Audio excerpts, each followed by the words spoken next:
Good day, everyone, and welcome again to our webinar presentation. My name is Adam Harris, Managing Director for C-Therm Technologies. I also have with me a colleague, Arya Hakimian, who's an application specialist in our Thermal Analysis Labs group here at C-Therm.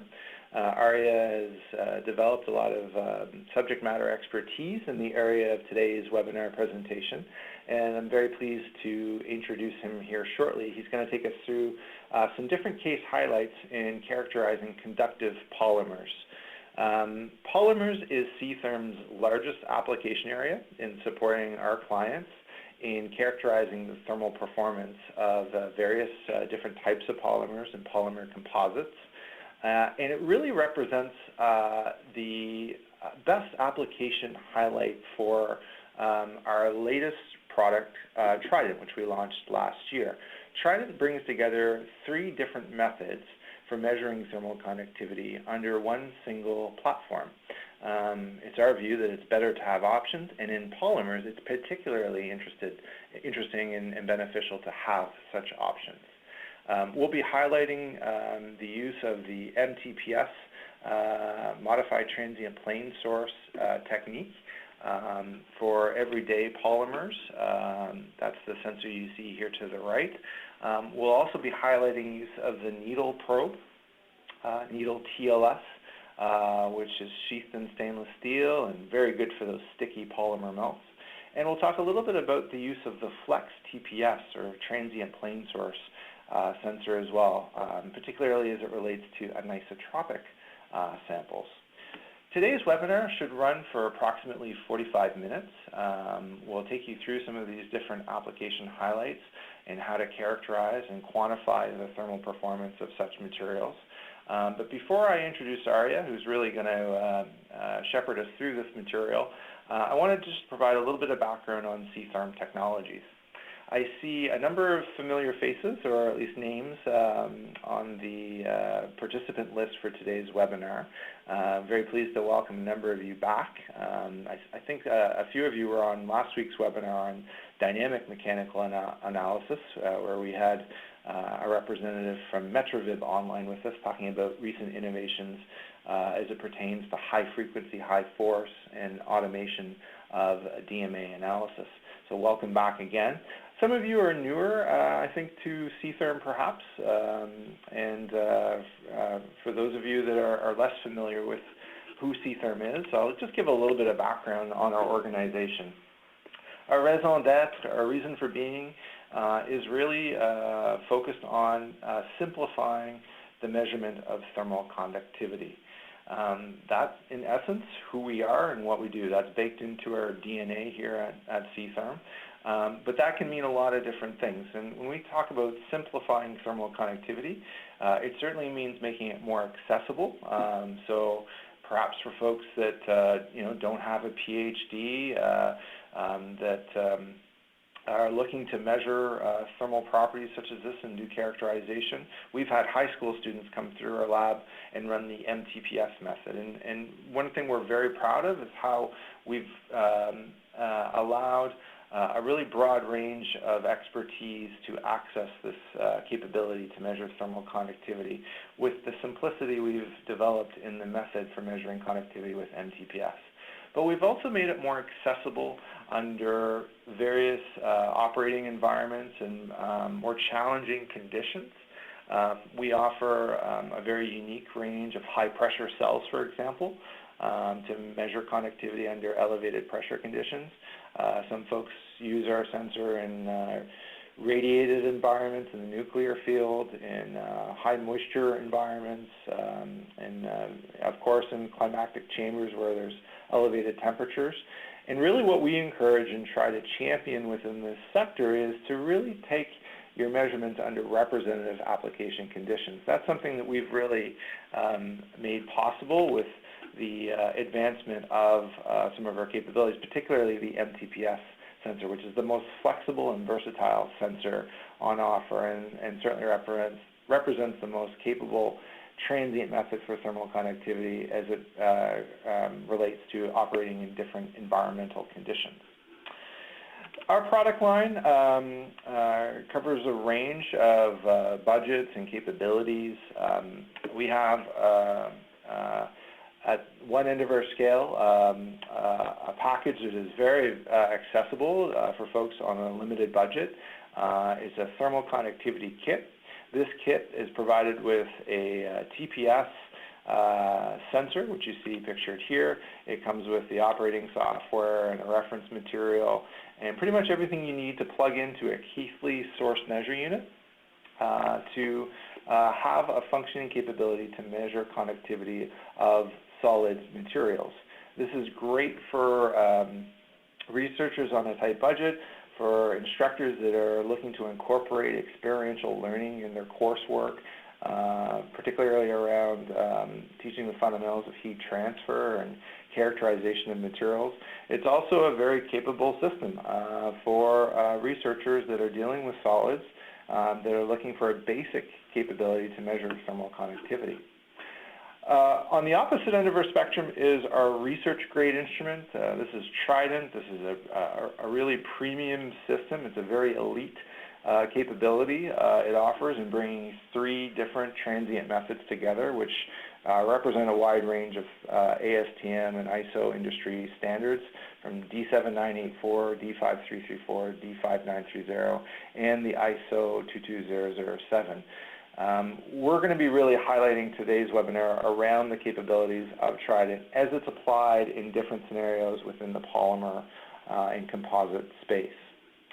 Lastly, in our product mix, we have a product called the TX Touch Experience Platform.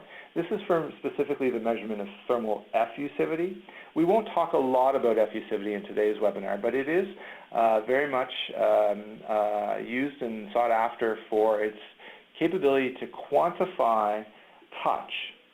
So quantify what something feels like in terms of the warm feel or cool touch. This has become very popular in the textile industry, particularly, where we want to characterize textiles and fabrics in terms of whether they feel warm or cool to the touch. If you're interested in this particular aspect of quantifying touch, please enter in the chat box, perhaps just make a comment on touch, and we will follow up with you in providing additional resource materials on this aspect.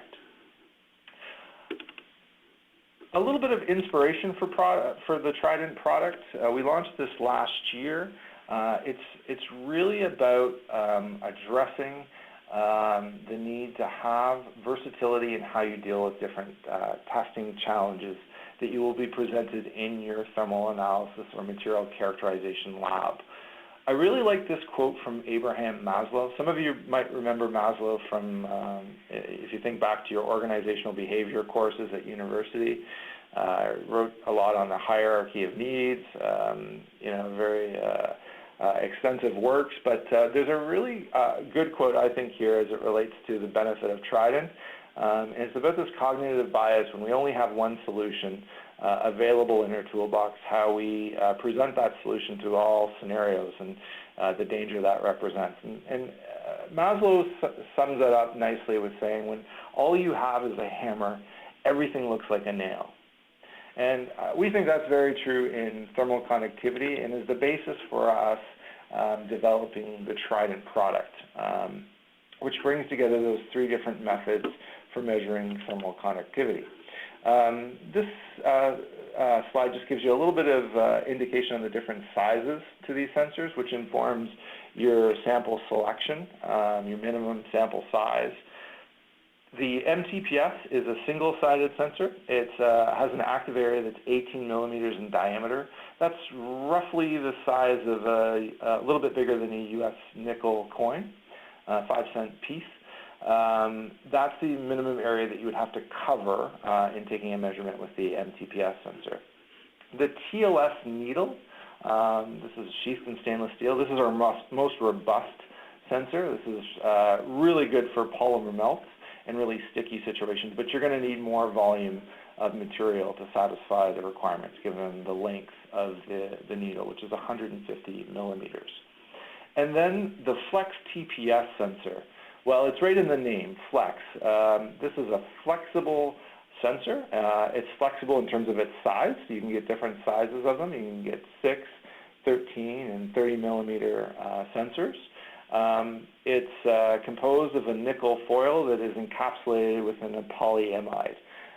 So that electrically isolates it and protects the sensor, and then you sandwich this foil set in between two samples. And that gives you some really strong capabilities to look at characterizing material. Arya will talk a little bit more in his section on particularly looking at the anisotropic or oriented aspects of the material with the TPS solution. So it makes a really nice complement when we look at characterizing polymers. One thing I'll note about TPS is it is oriented to a more experienced user. It's a bit more complicated to operate.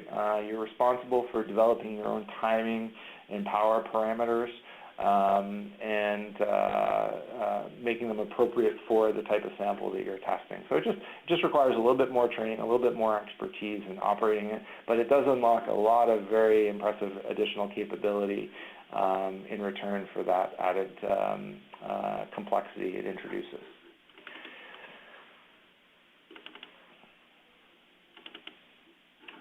This just gives you a quick summary of the specifications to these different methods. So the thermal conductivity range, the broadest range for most materials is represented by MTPS from 0.01 to 500 watts per meter Kelvin. If you have limited budget for one method, this will do the job 9 times out of 10. It is a very robust capability across a broad range of materials, a temperature range from -50 to 200 degrees C, excellent precision, the most precise sensor, very strong accuracy, and follows the ASTM method D7984. The TPS, very comparable, also has a broad range, stronger at the higher end, so can go into a higher range of conductivity. Not recommended for open cellular structures or really low conductivity materials. So if you're dealing with really low conductivity, for example, aerogel materials, we would recommend more the MTPS method, but still certainly covering a broad range. Temperature range is -50 to 300 degrees C, better than 2% precision, and accuracy better than 5%. Follows the ISO norm 22007. And then really more for specific situations where you've got a very sticky sample, the needle transient line source covers a range from 0.1 to 6 watts per meter Kelvin, so a more limited conductivity range. Temperature range is -55 to 200 degrees C. Better than 3% precision, and then you can see how the accuracy is stated a little bit differently here as it depends on the temperature, but follows a number of ASTM and even an IEEE standard here, 442. The Trident system comes with a software that offers a full data acquisition and analysis component.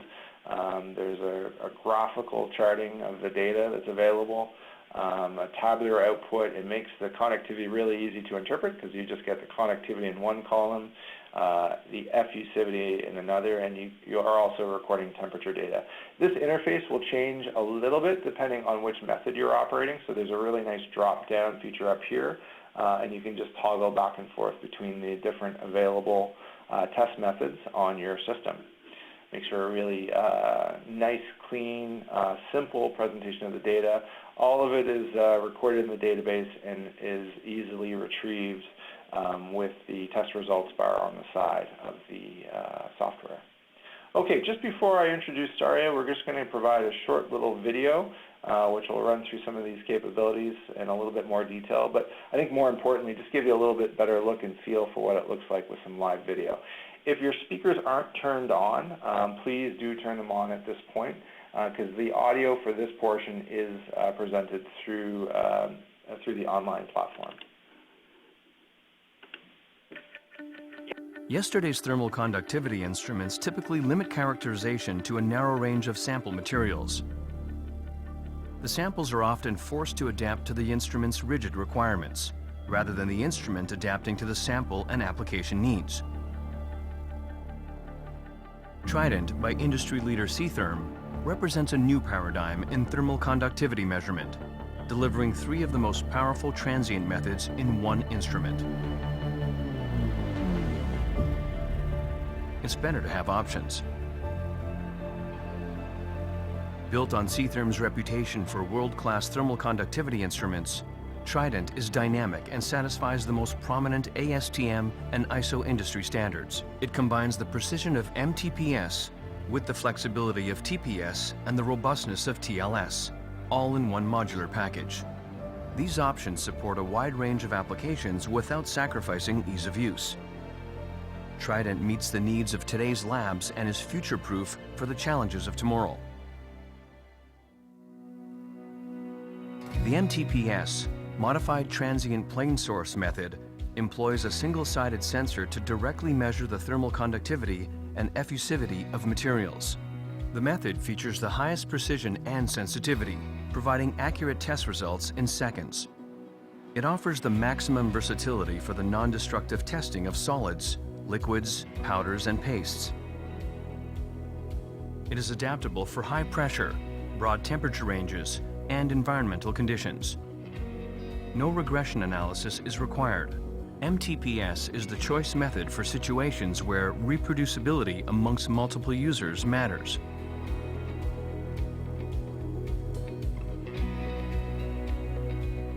With a double-sided sensor available in different sizes, the Flex TPS Transient Plane Source method provides researchers the greatest flexibility over experimental parameters, including timing and power. It is recommended for more experienced users with specialty slab, anisotropy, and thin film modules available.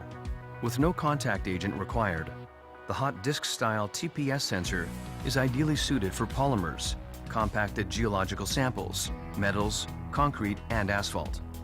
Flex TPS is ideal for experienced researchers looking to push the boundaries in thermal conductivity. Sheathed in stainless steel, the TLS, Transient Line Source Needle method, offers maximum robustness in thermal conductivity testing. TLS is best suited for granular materials, polymer melts, soils, slurries, and gels.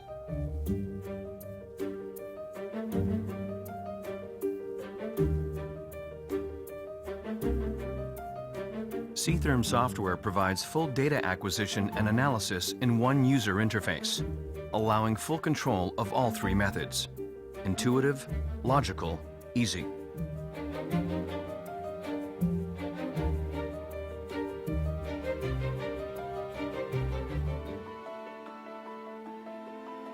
Trident reflects C-Therm's years of experience working exclusively to provide labs, researchers, and manufacturers with the very best in thermal conductivity measurement.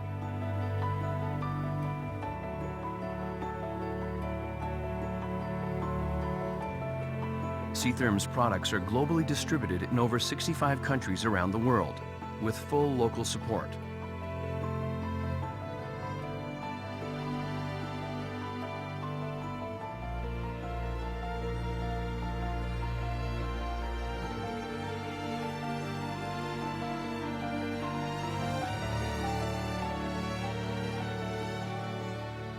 Trident. It's better to have options.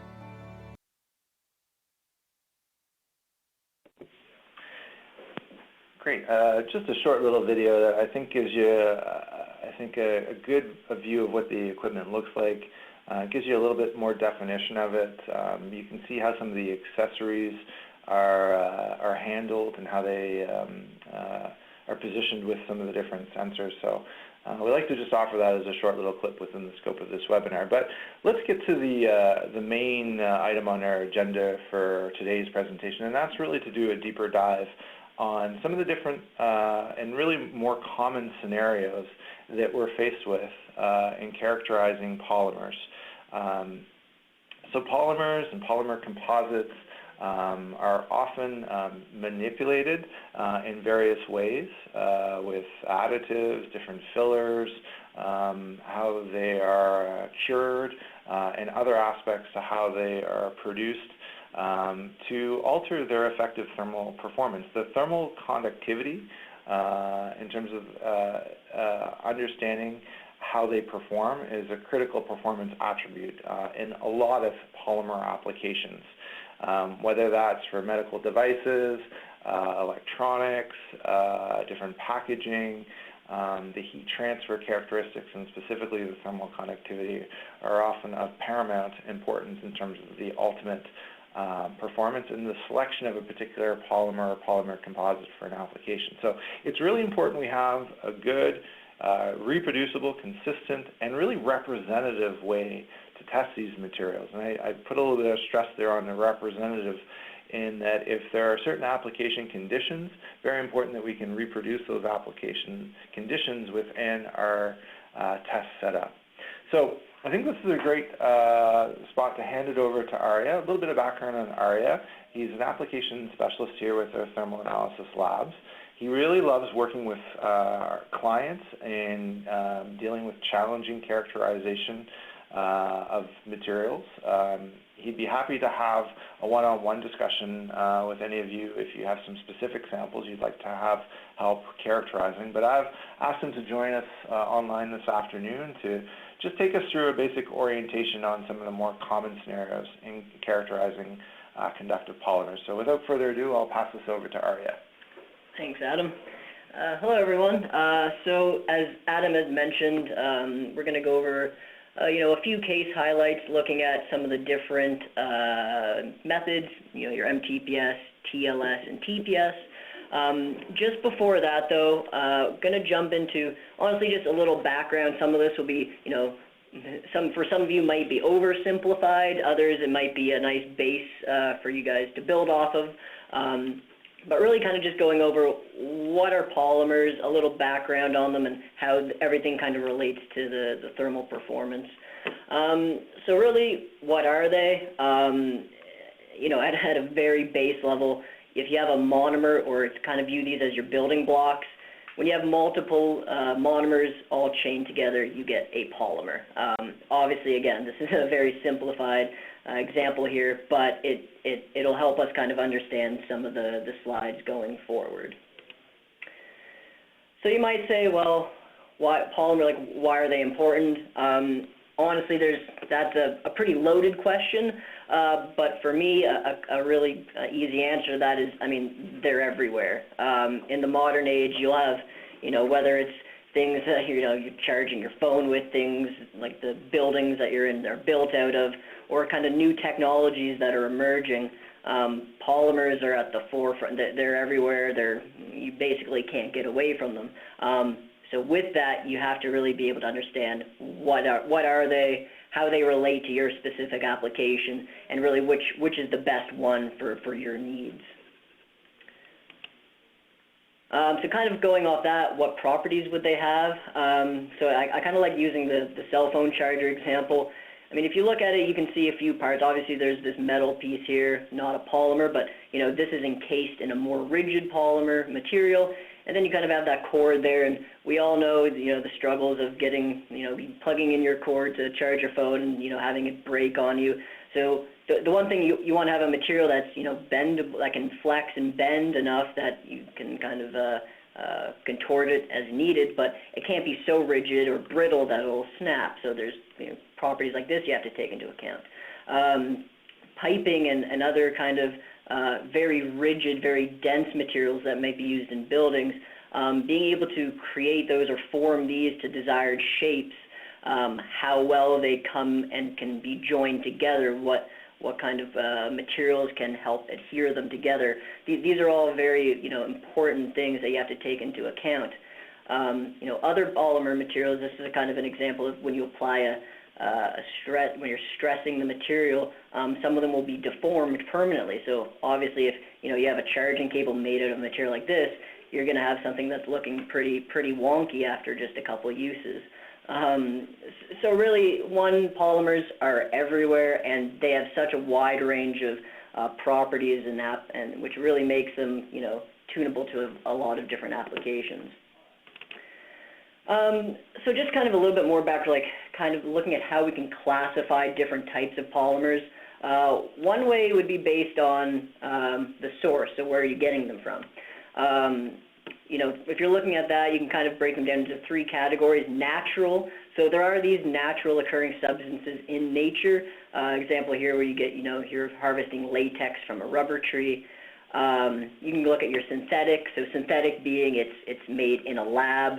It might have drawn inspiration or derived from a natural resource, but it's something that's made completely in a lab. And then semi-synthetic. And for those of you who may not know, so as I mentioned, rubber being a natural product, well, your tires for automobiles, they're made out of rubber. However, they're semi-synthetic in the sense that they're modified or they undergo a process called vulcanization to basically here what you're doing is you're changing the properties to make them a little more durable, a little more appropriate for a car barreling down the highway at 100 kilometers an hour. You can also look at them kind of based on their chemical or the molecular structure. So we can look at kind of linear polymers. These would be polymers that, they're linear, it's one consistent chain. They have their own set of properties I'll get into here in a bit. You can look at a branch structure, which again, similar to linear, but in the sense that it'll hit these points and then it'll branch off into two separate chains. You can have secondary and tertiary branching points. And then cross-linking. So cross-linking is different from this branching structure here where these you branch off and they're disconnected. Your cross-link materials will actually create these strong covalent bonds in between the individual chains, and then you can have something that's fairly low in cross-links or very highly cross-linked. And again, this will kind of come into tuning the different properties of the material. Lastly, we can look on based on the type of molecular forces that were involved. So an elastomer polymer, kind of in its name, elastic. So, example of this, you have your rubber bands. So what's going on here is if we kind of go back to the structure, these are actually a set of materials that are slightly cross-linked. So when you think about that, when you're stretching them apart, they're able to have a little bit of give to them, but when that stress is removed and the material is allowed to kind of bounce back, it's able to retain its original form there to a certain extent, depending on the force that's applied, of course, and that's because of those permanent cross-linking bonds that let it bring it back. However, there's not so many that it's unmovable or extremely hard and brittle. You have your thermoplastics. This would be an example of kind of your materials that can be, melted down, formed into a solid, and then depending on what application, you may be remelted and reformed. And a lot of those will be your kind of your linear or even your branch structures. But example there being kind of like a PVC pipe.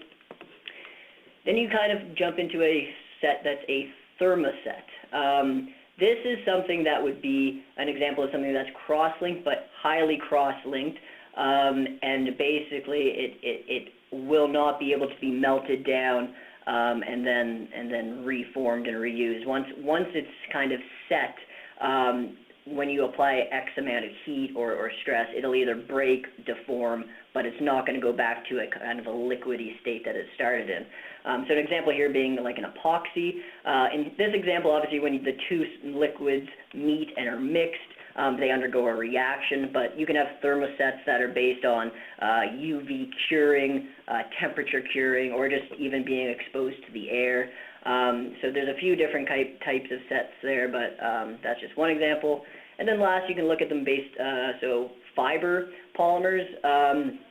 These are just essentially, it's in the word, they're fibers. They have strong intermolecular forces and can basically be woven.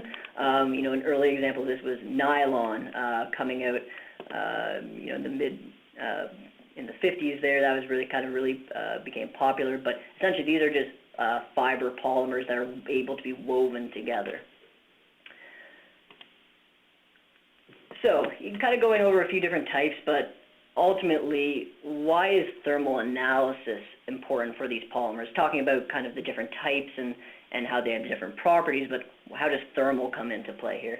And really kind of one of the more, I guess, called the newer techs out there is these 3D printing or additive manufacturing devices.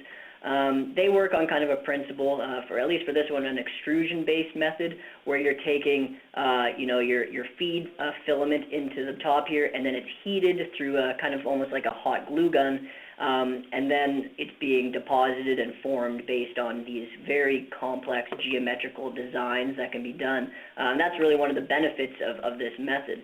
So here you're taking a material, heating it, and then hoping to get these, some of them can be simpler, but you can get these very complex structures as well. Now, because of that, depending on how much heat is applied, your cooling rates, a lot of factors come into play, and especially in the modeling before going into production phase, where you want to do some simulations just to see where your hot spots will build up, where things will be cool. These things all can really come into play in talking about the overall product, whether you're looking at the strength of the material. Kind of here you can almost see kind of a rough surface finish, whereas these ones almost look polished. So that can come into play, the tensile strength. All these factors can be related to, the thermal properties of the material. And for us, we're going to kind of look at the thermal conductivity aspect. So for that, we really need to discuss how your heat is being transferred within a polymer. So kind of coming back to that example where you have those monomers linked to generate your polymer material. When you're looking at heat transfer in these types of materials, you can kind of view it as the heat being moved, or energy is being is transformed through the use of phonons. And essentially this is just lattice vibrations across the polymer chain. Quick little just kind of going over some equation here. K here being your thermal conductivity. C, you're looking at your volumetric heat capacity. V is the speed of sound in the material. And L is the mean free path of phonons, which I'll kind of talk here in a bit. But essentially, to get an increase in thermal conductivity, you're going to want to decrease the mean free path length of the phonons, or how far the phonons have to travel. So just kind of looking at that, hoping to explain a little more here. So the lower the mean path length, the higher your thermal conductivity. So if we look over here, you can kind of look at your free path length as almost a description of how well organized your material is. So if we kind of look at this example where, if you look at the crystallinity or the organization of this material, very kind of almost, not great. You get a lot of these non-crystalline chains interwoven in here. So you're going to have a fairly large path length for the phonons to travel, and therefore a fairly low thermal conductivity. But as you go down the line and you get a more organized, more well-oriented crystal structure, the path length for the phonons goes way down, and therefore you get an increase in thermal conductivity. Again, here it's just so because you kind of have this disorganized matrix here, your heat transfer, as you can see, isn't as well organized. It's not as effective. Almost you can see that as having a higher resistance to heat transfer. Whereas again, when you look at these more organized chains, heat transfer is easier. It's a lot. You result ultimately in a higher thermal conductivity. So just kind of throwing this back to some of those earlier examples, kind of talking about synthetic or like the class, we talked about you can have synthetic or branched. You can have combinations, obviously. So, but the material kind of what I wanted to talk about was polyethylene. This is everywhere. This is one of the most highly used polymers out there, whether you're looking at kind of plastic bags that are used in some grocery stores still, I believe. Plastic bags, that would be an example of your low-density polyethylene, or then some kind of more rigid materials, which are high-density. But essentially, what's going on here is it's the exact same chemical structure, but the way it's organized is different, and this results in a fairly, significant difference in thermal conductivity. So what's going on here really is it's coming to look at how the structure is organized. So your low density, or your LDPE, it has a branch structure, whereas your high density is more linear. And just kind of correlating the more linear, kind of more well-organized material to a higher thermal conductivity. So what's going on here is if you look at these kind of linear chains, one of the things that's going on is because they're linear, they can come very close together, come close in contact, and then they can be bonded through these types of van der Waals forces. And basically, if you kind of view this as your structure, this is very nice, very organized, very linear. You can have a nice, effective heat transfer throughout the material. Whereas if you're looking at your low-density polyethylene, because of these branches and these things that are coming off, they can't get as tight and together, so they're not as dense. The bonding isn't as strong. All this comes into more of a disorganized polymer chains. And therefore you get your lower thermal conductivity. And another point just to kind of mention here, again with your thermal aspect, you can almost view the energy required to break these bonds can be related to the TG or the glass transition point of your polymer upon heating. So the more well bonded, more well organized the material is, the more energy or the more heat you might can view it as is needed to kind of melt the sample. And when I say melt, these bonds will break, and then these chains can kind of move over top of each other, and that's where it becomes in more of a fluid state. And then, you know, as you kind of cool it back down, they will re-solidify and reorganize themselves and create these bonds again. Whereas again, you know, for your low density, you don't have as well organized, not as well bonded. This kind of relates to the lower melting points, lower glass transition, and lower thermal conductivity. So that was just kind of, you know, that was a very quick kind of overview of some different aspects of polymers, the different types, kind of explaining the conductivity aspect based on the chain organization. Again, polymers are such an all-encompassing class of materials that to really go into the individual applications, you really kind of focus in. When you're kind of doing a general talk like this, you kind of have to pick and choose.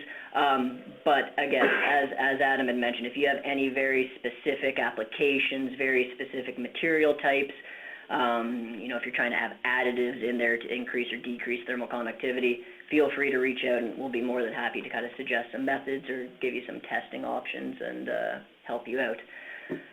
For the last portion of this presentation, really just going to go over some case highlights, talking about the different sensors. So this first one, we're talking about silicone-based sealants. So this is a type of thermosetting compound. So as I mentioned, it'll undergo a irreversible reaction to basically it'll cure itself. And basically what that means is you're not going to be able to melt it down again and go back to its original state. If you apply, say, a bunch of heat to this after it's cured, you're gonna degrade the sample, and it'll be basically used up. But yeah, so as your material cures, in this case, it goes from this tacky paste to kind of like a flexible solid or flexible polymer material. So what we did here is we wanted to compare the thermal conductivity of two different types of sealants, both being silicone-based, but like different brands, you know, slightly different price ranges. And then we want to investigate how thermal conductivity changed over time with respect to the curing process. So, you know, like after 1 hour of curing, what's the resulting conductivity versus a day later, and so forth. So this was done using the MTPS, or the Modified Transient Plane Source sensor. Again, it's a great, robust tool for your R&D applications. It covers a wide range of samples.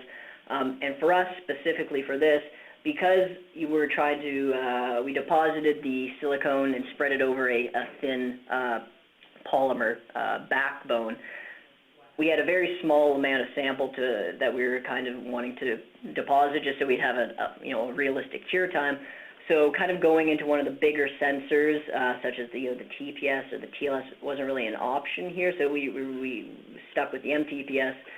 also doing this, I'll kind of talk about this when I get to the TPS section, but you really need two very identical, very same surface finish for TPS measurements, whereas the MTPS, you just need one sample to put on the sensor. There's another reason we went with this for this example. But just get a little kind of technical background behind the MTPS. All transient methods will work on a similar principle where there's an applied heat source, and then you monitor the voltage, or you can view that as temperature change over time. MTPS is no different. It's a single-sided sensor. It fires and measures the heat at the sample sensor interface. But what is special about the MTPS, it has this guard ring, which essentially fires at the same time, preventing lateral heat flow, so it maintains a unidirectional heat transfer from the sensor. Ultimately, what you'll be looking at, the software will give you a conductivity value. You don't need to look at graphs. However, there is the option to.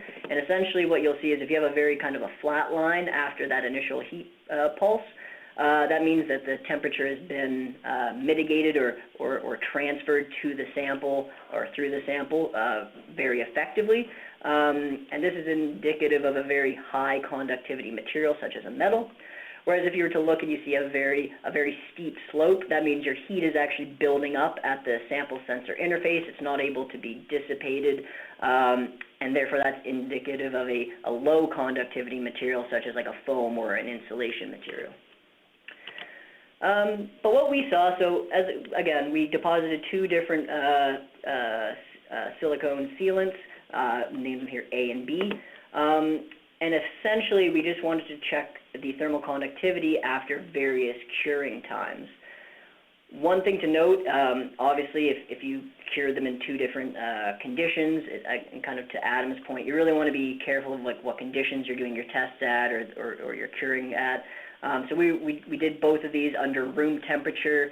It was about 21 to 22 degrees Celsius and about 22 to 24% relative humidity, because the humidity will play an important role in how well these you can view it as drying or curing. And essentially what we saw was pretty interesting actually, because after the 2-hour mark, the two samples, one was notably higher than the other. But what we really found was interesting is after an additional 3 hours to the 5-hour mark, the sample that was fairly low in conductivity really didn't change much. It pretty much lined up exactly with the original measurement, whereas the sample that was higher in thermal conductivity actually changed at a more significant rate. And then this was almost shown to be a little easier to see this after 24 hours, where you got basically a twofold increase there, whereas this one, it increased slightly, but not to the extent of that first one. Really, now you say, well, what does this really give you? So for us, this is really just demonstrating the importance of being able to see your process monitoring. So whether you're looking at, the curing rate of your silicones, or even just the different times of cooling of different samples after they're being off the production line, or the different stages of the polymer formation process, whatever that may be, being able to kind of see at what point you're getting these changes in thermal conductivity can really give you a lot of information on, okay, maybe you need to change this step here to allow a longer cooling time, or you need to let this dry out for 24 hours before use. It just really helps. It's a really good R&D tool to give you some interesting information that might be harder to extrapolate otherwise. Next highlight here, we're going into some polymer melts, specifically looking at the effect of your temperature and the sample format. And this is all done using your TLS, or the transient line source. Really here, we went with a fairly simplistic material type here, paraffin wax. It's a type of thermoplastic compound, meaning it can melt down. You can maintain it in its liquid form, and then when it resolidifies, it'll go back to a solid. again, the big thing we wanted to see is we wanted to investigate the effect of the sample format, so whether it was in a solid, liquid, or kind of view it as like a powdered or beaded form, and how that affects the measured thermal conductivity, and again, see how your values change with respect to temperature. So for us, we took these paraffin wax beads. They're fairly small in size. They were chosen as the sample format because really wanted to highlight two things here. So the first, when you do your room temperature measurements, we wanted to establish a baseline. We had a fairly low value compared to what you might expect for paraffin wax at room temperature. But the reason you kind of get this, it's not necessarily to do with the temperature that it was tested at, but the format. Because you're testing it in a beaded form, you have a lot of this interstitial air in between your samples, or in between the sample. Now what that does, I mean, if you don't know, air is a very, very good insulator. It's one of the better ones out there, and that's why a lot of groups will try to incorporate, you know, air or air voids into their sample structure to decrease the thermal conductivity. You know, we see this a lot in applications in additive manufacturing, looking at you know, metal powders, for example, but it has a lot of application here for polymers as well. So at room temperature, we saw fairly low thermal conductivity. Then when we started testing at temperature, we saw a big spike, a big increase. Typically here, what you would expect, again, if you're looking at a pure solid going from a low to a higher temperature, the melting of the polymer should result in a deorganization of your polymer chains. And bringing that back to some of those earlier slides, a less organized structure should result in a lower thermal conductivity. But what we saw was obviously this much larger value here, and that's because there's more than just one thing at play. Because we're melting the sample, now all those air voids are disappearing, and it's going into a liquid form. So when there's no air voids present, even though technically speaking you're getting a more disorganized solid, the liquid has a higher thermal conductivity as it's missing those air voids. And then when we tested from 80 to 120, we kind of see a trend more similar to what you would expect with increasing temperatures of polymers. You notice a slight dip in the thermal conductivity. Again, and that's because now that the sample is, call it, fully melted and it's in a liquid state, the more you're heating it up, the more disorganized it's getting. Now it's kind of following that trend that you would expect in a polymer. Really here, the big thing is we just want to demonstrate the importance of your sample, your phase, or the format, and again, how temperature does come into affect your measurements. Our last thing here, we're kind of just talking about for the TPS, the flex sensor, doing some measurements on some filled nylon samples. And then after kind of going over the results, I'm just going to do a little talk about the anisotropic aspects and how you would measure an anisotropic sample, what that actually even is, and just some things to keep in mind when you're looking at testing these types of samples. So we did some measurements on just kind of looking at a base polymer. It's a nylon sample that's been modified with a molybdenum disulfide. So you have your nylon about 0.25 watts per meter Kelvin. Molybdenum disulfide is a much higher thermal conductivity. So essentially what you'd expect here, we want to see if there was an increase in the measured thermal conductivity of the sample. So all measurements were done at room temperature. 5 different measurements were taken using the TPS. Again, you needed 2 samples to sandwich the sensor, but overall we see very good reproducibility between the measurements. And again, compared to that base nylon, we do see an increase in the average thermal conductivity. Now this is fairly simplistic. It just shows that if you're adding a conductive material into your base matrix, you were more than likely than not going to see an increase in thermal conductivity. However, depending on how you do that, the extent of how much was added, these can all kind of come into play and dictate how much of an increase you're actually getting. So just to kind of touch on anisotropy a little bit, really, for you, those of you who don't know, regardless of what you're talking about, thermal, anisotropy it's basically a property of being directionally dependent.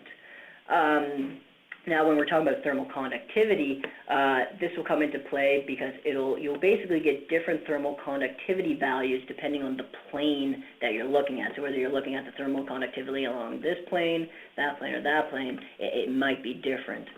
And this really comes down into, this can be affected by, if you're say you're adding a directional mesh in between into your polymer and kind of solidifying around that. That can come into play. A very easy example to see here, this is just a piece of wood, but you can see the grains of the wood have a direction to them. So if you're going to measure your thermal conductivity this way, you would expect to have a slightly higher thermal conductivity than the thermal conductivity measured this way. Again, this is just because you can see that the grains are organized in this manner. Obviously, we're not talking about a polymer here, but the same principle applies. Here you have a more organized directionality to the measurement, to the sample, whereas here you're going kind of against the grain. And the last thing to note is the TPS measurement itself. It measures an average value. And when I say that, the way the measurement works, you can almost view it as it generates a spherical heat bubble on the top side and bottom side of the sensor into the samples. So because of that, you're getting the result that you're measuring initially would be almost, you can view that as the geometric average of the different thermal conductivity planes. So kind of just going off that a little bit, how do you kind of extrapolate the different thermal conductivity if you do have an anisotropic sample? Well, for us, the thing is you want to look at is, so basically, if you have a through-plane measurement and an in-plane measurement, how do those thermal conductivities differ? So, a couple things that are required for this type of measurement. Your samples need to be prepared and positioned in the same way with respect to your sensor placement. So that meaning, say you had fibers organized in going in the in-plane direction here, you can't stack your samples in different, in a crisscross manner over top of your TPS. That will essentially just throw off the measurement. I'll get into that in a second. So you have to, you really have to organize your samples in the same manner. Another big thing to note is you're limited to materials where the thermal properties in two of the axes are the same but different in the third.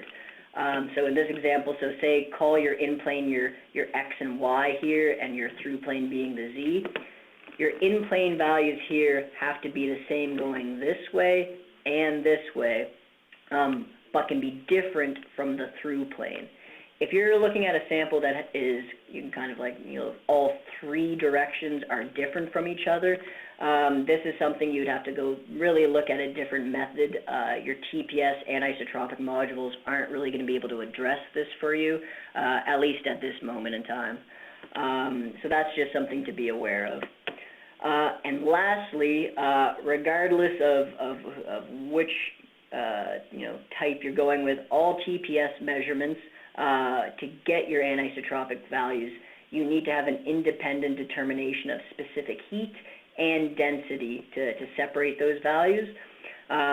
This just comes into play with essentially the way the algorithm works is you're looking at a separation of the directionality, but also there's other properties coming into play here, which is your specific heat and the density of the material. And one thing with the TPS and the flex on Trident, when you do your measurements, you actually you'll actually see a measured of volumetric heat capacity. You'll get a value for that, but you need to have an independently obtained value to put into the software to actually extrapolate the two different values. So just that's something to keep in mind. But essentially, if you have all the pieces that you need, it's fairly straightforward. To get your in-plane value, you just simply take your volumetric CP and you multiply it by the diffusivity of the in-plane measurement. So this value here is the value that's actually taken during the TPS measurement itself.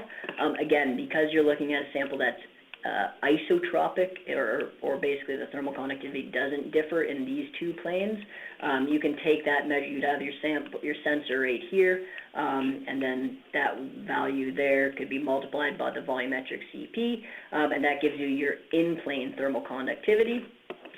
And to get the through plane, all you have to do is you take your K average. So again, your TPS measurement measures an average thermal conductivity.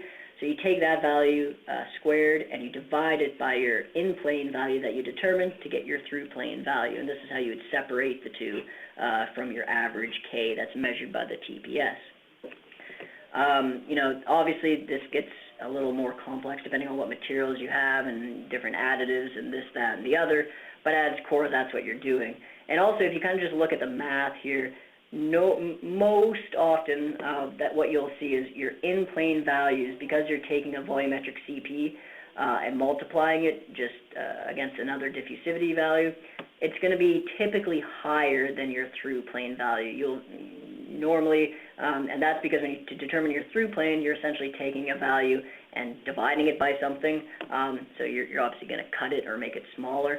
So typically, you'll always have a higher in-plane value than through-plane. So really just some conclusions to draw from all this. Polymers, again, there's so many different types that, and so many different subclasses within those.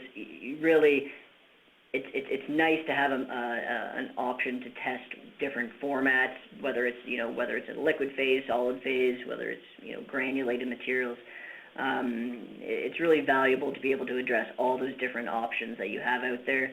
And tuning the thermal properties can have significant effects on the overall quality of your final product, whether that's tuning your formulations or honestly just looking at the quality of the finished product, whether you're looking for appearance or otherwise.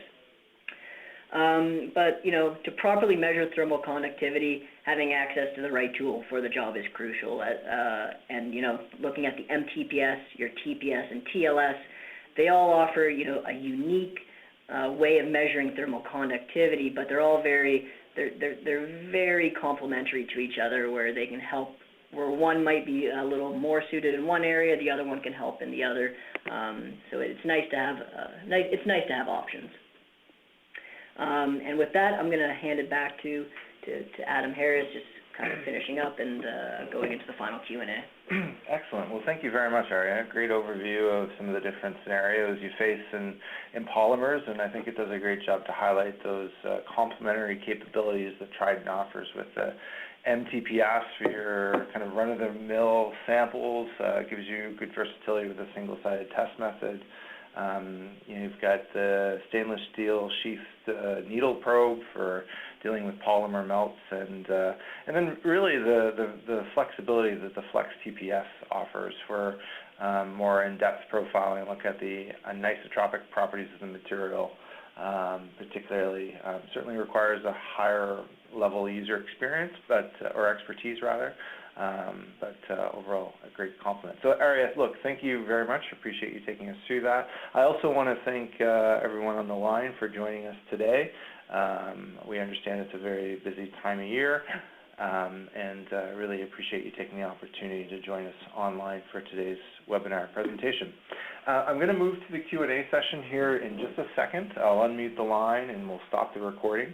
But before I do that, I just wanted to also leave you with a few suggestions. If this is something that you're interested in looking at further, we would be very happy to schedule a one-on-one discussion with your group in discussing further your specific samples and what we would recommend in terms of test methods. We'll be very upfront. If we cannot help you, we will point you in the right direction of where we think the best solution lies. But we're certainly happy to speak to the capabilities and the limitations of these respective methods in providing a suitable suggestion for your testing challenges. Further to that, I also just wanted to encourage you that if you were interested in having some samples characterized, that's something that Arya's group does an excellent job of. Arya's group runs a contract testing lab here, a service offering from C-Therm, where we can offer some of the test methods presented today, all of the test methods presented today, as well as additional resources in dilatometry, calorimetry, more traditional steady state characterization of conductivity. So if you'd be interested in a follow-up call or discussing contract testing, just put a short note in the chat box and we will make a point of following up with you. Okay, with that said, thank you again, everyone. Stay on the line if you'd like to participate in the Q&A. At this point, I'll stop the recording and we'll proceed to that session. Thank you.